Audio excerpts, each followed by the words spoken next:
¿Cómo andás, Gustavo? ¿Cómo andás, Pilar? Buen día, gusto de saludarte, gusto de estar nuevamente aquí en MBD Noticias. Es la semana de los Nobel y los primeros 3 Nobel siempre son premios vinculados a la ciencia básica, a la ciencia pura y dura. Ayer se conocieron los de medicina, que correspondieron a quienes descubrieron hace bastante tiempo, ya en los años 70, una molécula que con el tiempo se comprobó, se descubrió que era sumamente útil y al día de hoy es imprescindible para diagnósticos y demás. Estamos hablando de lo que se denomina el microARN. Pero hoy pasa algo muy interesante porque por un lado nadie puede discutir que quienes pusieron las bases de lo que son las redes neuronales informáticas y el desarrollo de la inteligencia artificial debían ser premiados. Lo que mucha gente se pregunta es si era el premio Nobel de Física, el que les correspondía a John Hopfield y Geoffrey Hinton, quienes, insisto, no se les da un premio, el premio Nobel de Física, por poner las bases de la inteligencia artificial. Vamos a tratar de entender un poquito más cuál fue el aporte de ellos, también hace bastante tiempo atrás, y cómo esto ha sido la base para los desarrollos modernos, hasta el punto de que uno de ellos hoy es un vocero de los que alerta contra los peligros de la inteligencia artificial. Le agradecemos muchísimo al ingeniero Guillermo Monsecchi, quien es docente investigador del Grupo de Procesamiento de Lenguaje Natural de la Universidad de la República. Tiene que ver con investigaciones justamente en inteligencia artificial, en ciencia de datos y demás. Así que le vamos a pedir que nos ayude con estos temas. Guillermo, ¿cómo andás? Bienvenido. ¿Qué tal, Gustavo? ¿Cómo estás? ¿Todo bien? Todo bien, buenos días. Bueno, cayó por el barrio de ustedes el premio Nobel de este año, el de Física, para quienes trabajan en temas justamente de inteligencia artificial, procesamiento de datos, redes neuronales. ¿Cuál fue el aporte de Hopfield y Hinton? Cada uno por separado, además, ¿no? Sí, en realidad cayó un poquito de sorpresa. Sí. Hay mucha gente diciendo, qué raro que esto es un Nobel de Física, ¿no? Porque las redes neuronales y todo lo que tiene que ver con el procesamiento de ese tipo de redes son modelos más bien computacionales o matemáticos, ¿no? De hecho, Geoff Hinton, que es uno de los que lo ganó, es un canadiense que ya ganó el premio Turing, que es el premio de la computación. Y Hopfield, que en realidad no es tan conocido en la comunidad, por lo menos en la comunidad de la computación, es un físico.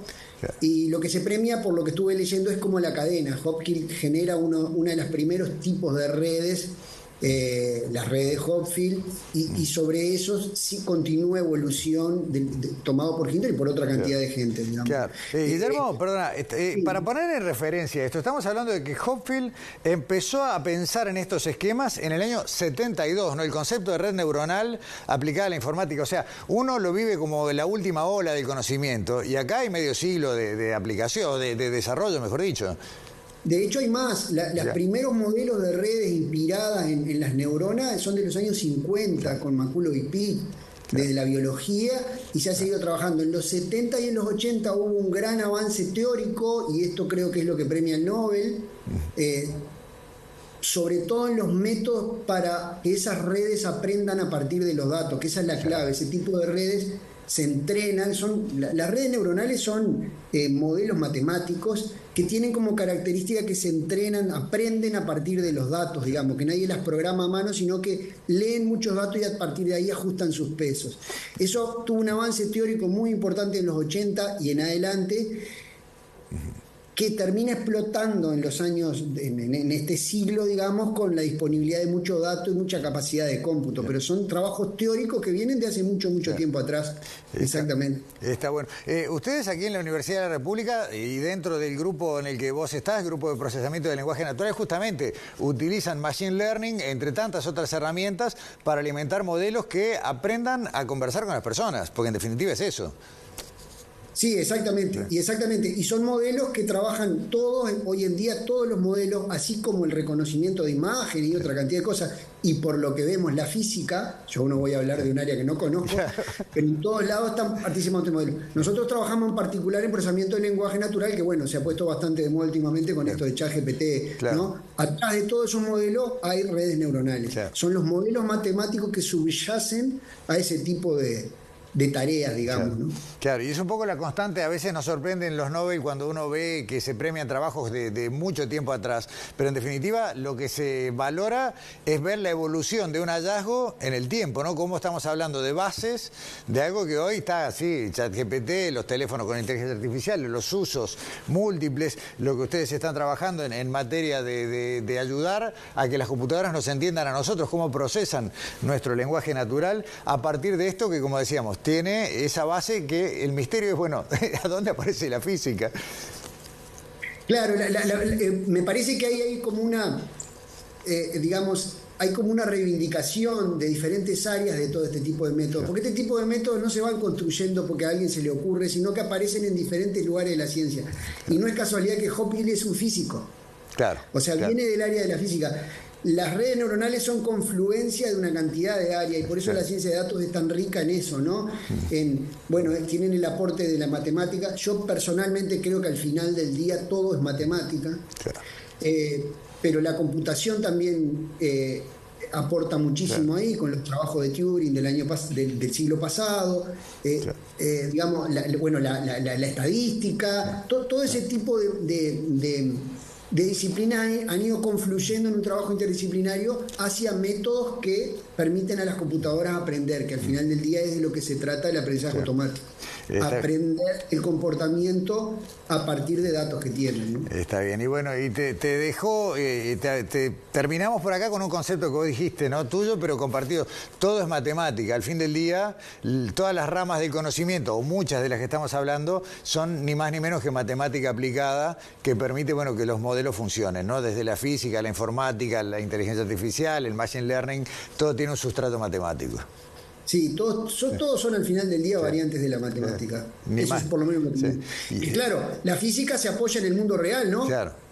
Pero los métodos al final son variaciones de la matemática, incluida la computación. Y esto que yo digo, probablemente haya gente que no esté muy de acuerdo, pero bueno. Pero bueno, es para un debate matemático. Después que terminemos con los debates electorales, hacemos los matemáticos. Y habla, perdóname que te interrumpa, de la importancia de las ciencias básicas, claro, ¿no? Claro, exactamente. Es decir, esto reafirma la importancia de la ciencia básica, esa ciencia que vos en los 80 la construiste porque te gustaba en una conferencia donde venían 10, 20 personas y se termina transformando en algo que literalmente está cambiando el mundo, ¿no? Sí, y la importancia de tener también los correlatos locales. Ayer vimos muchos medios que hablaban con investigadores de nuestro país que trabajan con microRN, refiriéndose al Premio Nobel de Medicina. Hoy con ustedes, y podríamos hacerlo con otros colegas en otros centros de investigación que trabajan con modelos de inteligencia artificial y machine learning. Y bueno, y mañana veremos qué nos depara la química. Seguramente haya algo también. Habrá por ahí. Por suerte, en esos temas básicos hay mucha gente uruguaya trabajando. Exacto. Guillermo Monsecchi, muchas gracias por estos minutos. Gracias a ustedes. Bárbaro. Y bueno, Pilar, simplemente me quiero despedir haciendo un anticipo. Para la semana próxima y la siguiente, que son las dos últimas semanas antes de las elecciones nacionales, vamos a tener espacio en Sobre Ciencia para conversar sobre las propuestas en materia de ciencia y de innovación para las dos principales fórmulas presidenciales de nuestro país, porque creemos que también hay que discutir sobre qué se piensa que debe ser la conducción y el modelo de aplicación de generación de conocimiento científico en nuestro programa, así que ya te paso el aviso y la tanda. Y sobre todo además los recursos que estábamos viendo, ¿no? Que tenemos que ver qué recursos le van a disponer y cuáles van a ser las prioridades. Y me quedé pensando, y con esto ya cierro, Gustavo, el ARN y todas esas cosas que empezamos a entender y aprender en la pandemia. Exacto, bueno, es que justamente las vacunas de ARN mensajero trabajan con un tipo de estos microARN que fueron premiados. La investigación, como decíamos, no tiene 50 años. Los beneficios los vemos ahora. Mirá si habrá que invertir en ciencia para nosotros y para los que vienen. Nos vemos. Muchísimas gracias. Y nosotros ahora seguimos.